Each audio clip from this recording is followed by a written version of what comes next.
Welcome to Gallery&Music.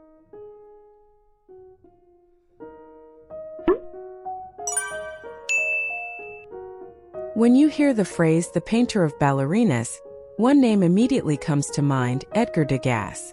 Fluttering tutus, radiant pastel tones, and the graceful flight of dancers.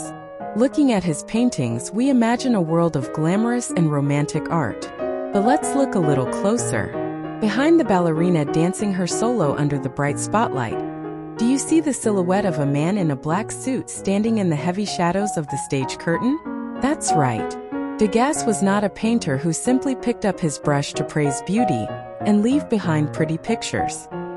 He was a realist who observed the chilling bare face of 19th century Paris and the dark side of modernization, hidden behind the glamorous stage and lights more sharply and coldly than anyone else.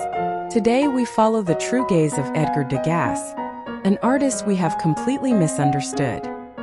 Degas was a core member of the Impressionist movement, participating in their exhibitions no less than 7 times. However, he was completely and fundamentally different from typical Impressionists like Monet or Renoir.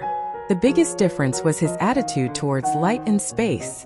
Unlike other painters who rushed outdoors with newly invented tube paints to chase the fleeting colors created by sunlight, Degas absolutely despised painting en plein air.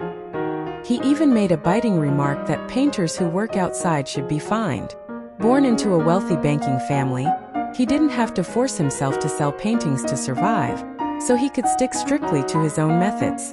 Instead, he went deep indoors, into opera houses, cafes, concerts, and ballet rehearsal rooms. He obsessed over the bizarre, dramatic contrasts created by footlights, gas lamps shining upward from below the stage, and the precise forms created by human bones and muscles. For Degas, who respected the neoclassical master Ingres his entire life, the foundation of art was not momentary color, but meticulously calculated composition and precise lines. It was all about the drawing. So why did Degas paint so many ballerinas? It wasn't for romantic reasons. To Degas, the dancers were simply perfect, inexpensive models for studying human movement. At the time, the ballerinas in Paris were called petit rats, little rats of the opera. Most of them were teenage girls from the slums who had to endure brutal training to support their families. Look closely at the dancers in Degas' paintings. Rather than moments of beautiful flight on stage, there are overwhelmingly more scenes of girls in the corner of the practice room rubbing their swollen ankles, yawning widely out of sheer exhaustion, and grimacing in the pain of stretching. And what about those men in black suits behind the stage we saw earlier? They were the Abonnés, wealthy subscribers holding annual memberships to the opera house. They freely roamed backstage in the dressing rooms, observing and choosing these poor, young dancers to be their mistresses.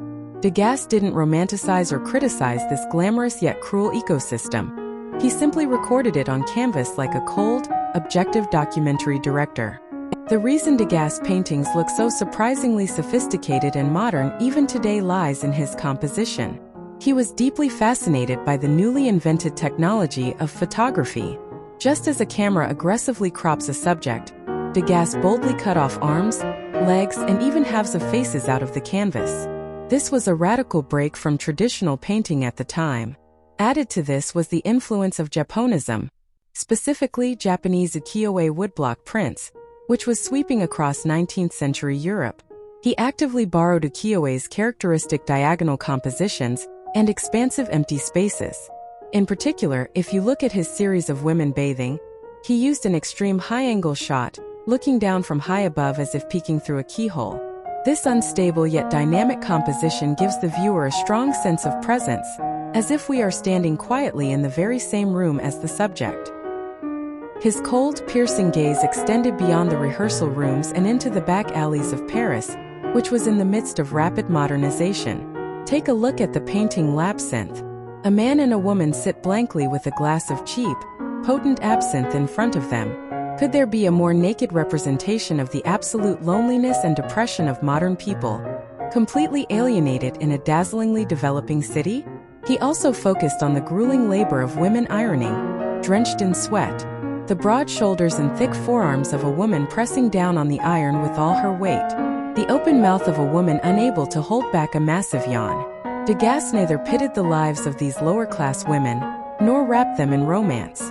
He merely depicted the movements of human bones and muscles crushed by the weight of labor with breathtaking accuracy.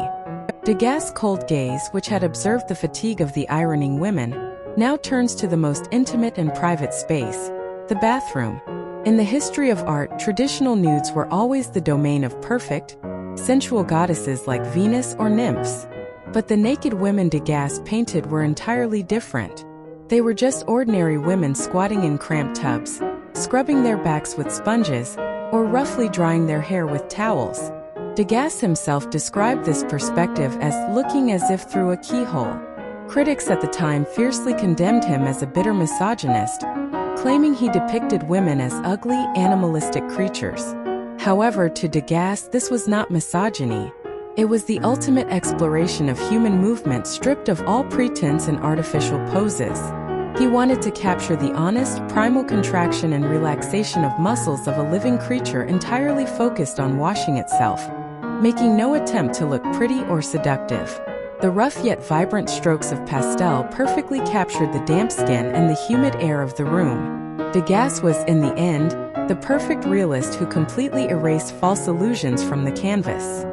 For Degas, who pursued perfect lines in drawing, the rapid loss of his eyesight starting in his 50s was like a death sentence as an artist. But the master's tenacity did not stop, even in the encroaching darkness. As he lost his sight, he set aside fine brushwork and picked up pastels, which he could smudge directly with the feeling in his fingers. The forms became blurred, but the colors grew fiercely intense, as if on fire. Eventually, he gave up on his sight almost entirely and began making sculptures, relying on his sense of touch to mold clay and wax. His only sculpture exhibited during his lifetime, Little Dancer of 14 Years, caused a massive shock in the art world at the time because he dressed the wax figure in a real ballet tutu and human hair. An artist of sheer obsession, who relentlessly pursued human movement and form to the very end, even in the despair of losing his sight. Edgar Degas. The next time you encounter his work, you will be able to discover the chilling reality of the era hidden beyond the brilliant colors and the subtle trembling of human muscles. That's all for today's art story. If you found this video interesting, please subscribe and like. We'll be back next time with another fascinating hidden story behind a masterpiece. Thank you for watching.